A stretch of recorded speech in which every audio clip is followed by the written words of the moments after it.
come Michele, io sono stata la prima presidente femminile per il congresso nazionale dell'italo-canadese distretto di Toronto e ho preso quell'incarica nel 2014.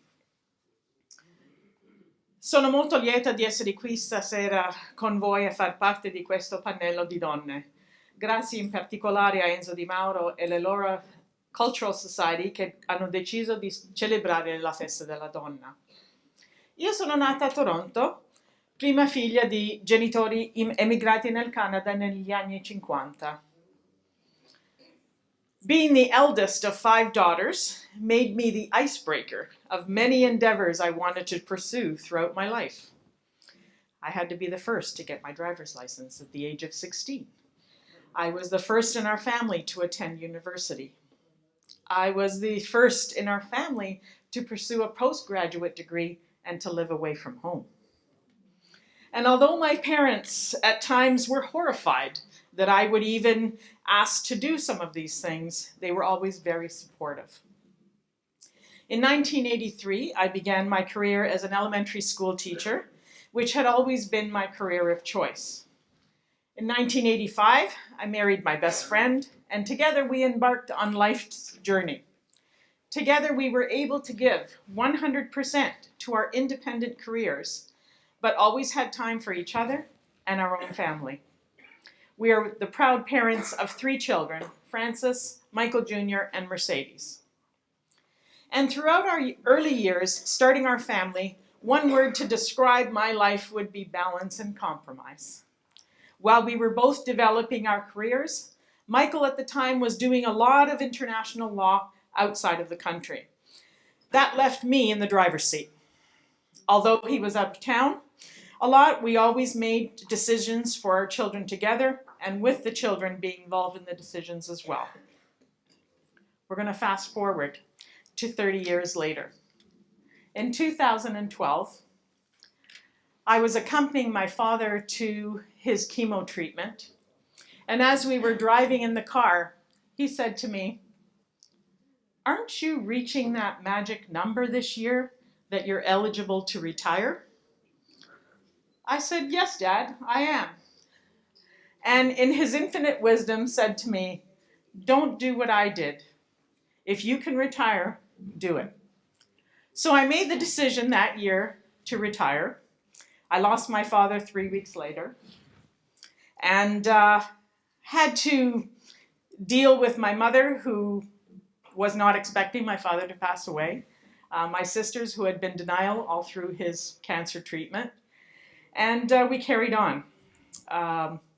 In June, after 30 years of teaching, I packed up my classroom for the last time.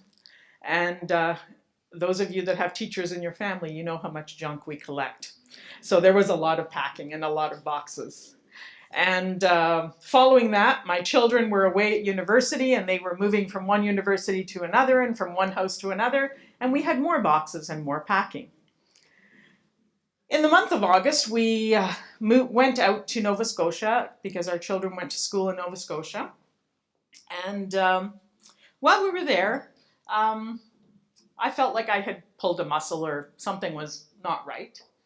And got back home and decided to go see my doctor so that I could get some treatment for this muscle that I had pulled. Well, that muscle that I had pulled turned out to be being diagnosed with malignant breast cancer. So that was the most difficult challenge of my life. That was the start of my retirement. Almost to the day that I would be, I was making plans all through the summer. What was I going to do on the first day of school when I didn't have to worry about the bell? That I was going to be someplace special that I was going to be doing. Instead, I was sitting at Princess Margaret with a doctor standing over me saying, "You have breast cancer, it's malignant, it's moving fast, you start chemo on Monday." That's what getting hit by a Mack truck feels like. So what do? Do I just give up? We got into the car, and needless to say, although those of you that know my husband has a very busy schedule, He managed to come with me to that appointment that day, thank goodness, because we got into the car and I don't know how I would have driven home. My biggest challenge, I knew my kids would start Googling and finding all the answers and what I had to eat and what I had to do and what I had to wear and how we were going to take care of this beast. My biggest challenge was, how do I tell my mother, who had just gotten over my father's death? I guess the word that helped me carry on, and to this day, was perseverance, because I persevered through my entire treatment. Literally, I had my first chemotherapy treatment, and 2 days later, I had planned a gala event that I was involved in a committee, and I could barely stand up, but I had to pursue, and I had to carry on. And believe it or not, my involvement in the community and staying strong and being there and telling and sharing my story with people was what helped me carry through. It gave me the spirit to not give up, to continue to persevere. And there were so many things I had to do in my retirement that I couldn't give up to this horrible disease. So don't give up and plan your retirement and enjoy all your days, because sometimes they get taken away from us really quick. Grazie.